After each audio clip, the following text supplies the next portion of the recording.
Hello guys, ngayon ay nandito ako sa may typing center at magpapakancel ako ng aking visa. So finally, may bago na akong employer! Yay! So tara, samahan nyo ako dito sa loob. So tara, puntahan natin.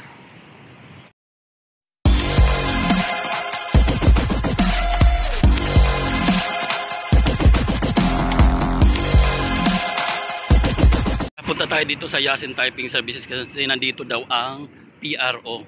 So tara, puntahan natin. Bali may mga representatives rito, iba-ibang ring lahi. Dito may Indiano, Pakistan yata. Doon naman parang Arabic. So dito tayo sa sa may Indiano. So tara, pasok tayo.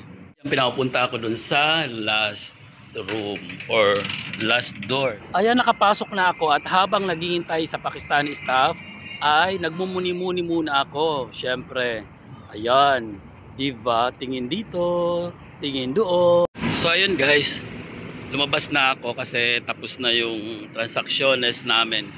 Naayos na yung cancellation. Madali lang pala. Madali lang. So ilang ilang minuto lang. May mga question and answer portion lang pag mismo yung nandoon yung PRO, mas madali. Ganun lang, kadali. So ayun. So para ma-inform ko na yung bagong employer ko. So ayan guys, tapos na yung transactions natin dito sa my typing center. So bali sabi sa akin, advice ng PRO na hintay na lang daw ako hanggang 12:30. So magsisend sila ng confirmation para doon sa cancellation ng aking visa. So after that, inform ko na yung bagong employer ko para mabisahan na rin ako doon sa aking bagong work. Yay! So ayan, yung palang lapit lang naman pala dito. So ayan, kung nasabi kasi kaagad nung PRO na yun, na dito lang pala malapit sa Mega Mall. Dito lang sa may malapit sa Abu Shagara.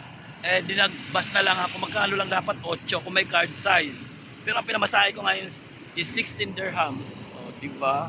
Pero okay na kasi ang hirap naman, diba, kung magbabas ka hindi mo alam yung mapupuntahan natin. So this time, magbabas tayo. Harap-hirapan natin ang sarili natin dahil lang sa magkano? 516, so bali 8 dirhams na discount. So okay na yan para makatipid-tipid. Napakaaga naman eh. Sobrang aga na pumunta ako rito. So tara na. So bali dadaanan ko ulit yung typing center. Katapos punta tayo dun sa may highway, sa pinaka main road. Tara na, tara na, tara na. So yan, maglalakad tayo ng mga 15 minutes.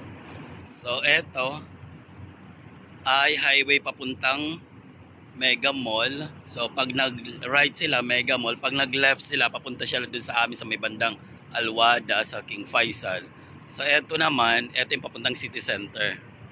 So doon tayo, may makikita tayong tulay. Lalagpasan pa natin yan at mayroon pang overpass. Doon tayo maghihintay ng bus. Ang tanong kung nasaan doon yung bus stop. Pero okay lang, may oras naman tayo eh. So tara na. Puntahan na natin para hindi na tumagal. So ayan guys, mga alas 8 pa lang pasado. Pero ang init dito, Diyos ko po day. Parang nanunuot na sa kalamnan. Buti na lang ako sa mukha, nakalagay ng sunblock. Kasi delikado, talagang sunog talagang mukha sa init. Para kang sinisip-sip sa init. So umaga pa lang to ha. Pag gabi naman, ay ang tindi pag gabi. Kasi talagang ang taas ng humidity, mainit talagang, alam mo parang susuko ka talaga sa init. So ayun. Kaya kailangan talaga, kung hindi naman importante ang lakad, na manahimik na lang sa bahay. So ayan, daan muna ako dito kasi may ATM. So withdrawing ko muna yung kakapirangkot kong pera. Dahil nga yung visa ko is expired na, baka mamaya hindi ko ma-withdraw yung pera. Ayan guys, napadaan ako dito sa shop ng mga shisha. Shisha, ayan. Ito yung mga shisha nila, aparatos, equipments. So ayan. Ayan. Oh. Diba? So ito yung kompleto package na. May hose. So may parang plate. So ayan, para sa taas yan, para lagayan ng lagayan ng charcoal. So ayun, yan yung mga panipsip, ayan So yung hose. So naka ano na siya, naka-package, naka-plastic na siya. So eto, hindi pa to kumpleto, ayan. So eto, mayroon na siyang plate pero wala namang hose. 'Di ba? Pero iba-iba yung design nila. Ito is stainless. Parang may pagka-gold. Under 18 not allowed. Kahit saan naman, kahit sa atin sa Pilipinas. So 'di ba? Ako kasi wala pang 18. Charot, wala pang 18. Wala pang 18 nung 19 forgotten. Ayan, mayroon din kami doon sa bahay. Rin kami, nagsisisya rin kami minsan. Kaya lang minsan, masikip sa dibdib pag sobrang usok na. So nagdadalawa kaming shisha, yung na yon, yung aparatos na yon. So pag dalawa na yung nagsisisya, mausok na sa bahay. Pag isa naman, syempre salitan lang. May pipe naman siyang ginagamit at saka yung parang yung sa bunganga para hindi magkaano. Yung parang straw. Hindi, ano ba tawag doon? Parang pipe ibang ko pangalan nun. Ilalagay mo yon, ipapasak mo doon para pag pag sip-sip mo, magkaiba.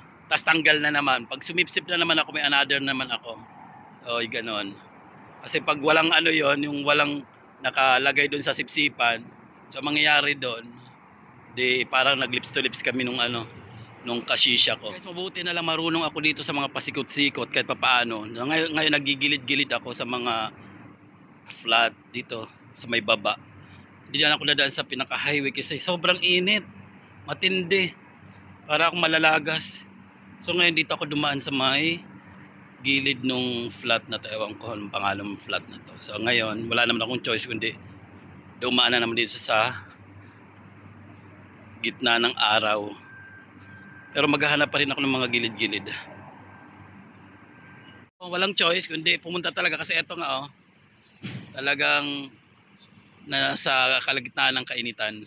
Wala akong tatakbuhan ng mga gilid-gilid na building kasi wala siyang building dito, walang flat. So, eto na. Mayroon ng lilim kahit pa paano. Eto na. Yay! May lilim na. So, ayan. Diyos ko po. Mainit. So, ayan. May lilim na. Dito ako ngayon magdadaan sa mga gilid-gilid na to ng building. Kasi may lilim na. Alam niyo, nakakatakot yung cellphone ko, nawakan ko. Ang init. Parang sa sabog. Sobrang init. Matindi. Guys, ilang building na yung dinaanan ko. Parang may nire-renovate pa rito or nire-repair. So ayan, nandiyan na tayo sa highway. Malapit na. So meaning, pwede na natin matanaw ang bus stop. So kahit pa paano. Kasi hinihingal talaga ako sa init. So tara, tingnan natin dito. Kasi para may nag-aabang din. So ayan, nandito na pala ako sa bus stop. So napagtanungan ko doon kanina sa Indiana. Ayan pala. So ayan, bus stop. Ayong number 8. So pwede na ako sumakay doon. So dito na lang kayo maghihintay at may lilim.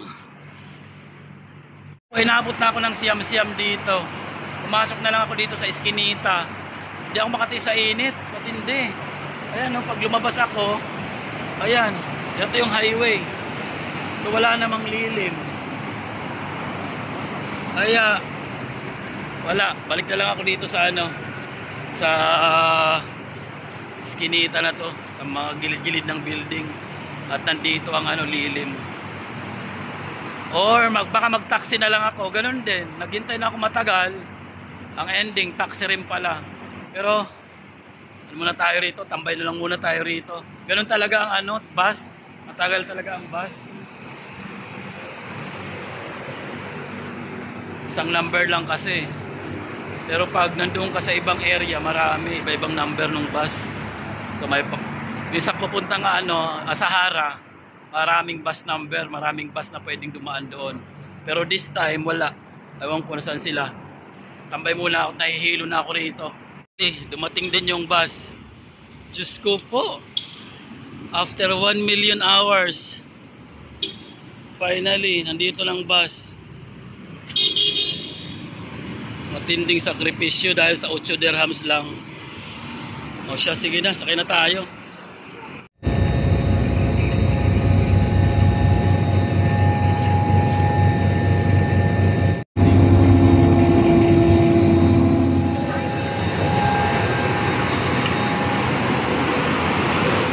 Ayun guys, nakalabas na ako. Tapos na rin. Tapos na ang paghihirap ko sa init. Grabe. So ayan na, nakalis na yung bus. Inaabot ako grabe ng ilang oras doon sa paghihintay. Okay lang sana kung ganito. O yan, o. Diba? May lilim. So ganito talaga yung ibang mga lugar. So ayan. Mayroong tinatawag na waiting shed. O yan. Naka-aircon pa yan. O, sabi natin na lang, eto na lang, itong area na lang na to dito, may lilim. Diba? Kahit papaano, lumingon ka man lang doon, madali na. Pero yun, tatakbo ka talaga para tingnan yung bus. Kasi nga, nagtatago nga ako dun sa lilim. Naiwan pa ako ng isang bus kanina. So anyways, ayan, maraming salamat po. At okay na, hintayin ko na lang yung cancellation mamaya. So ayan. Maraming salamat sa panonood. Bye!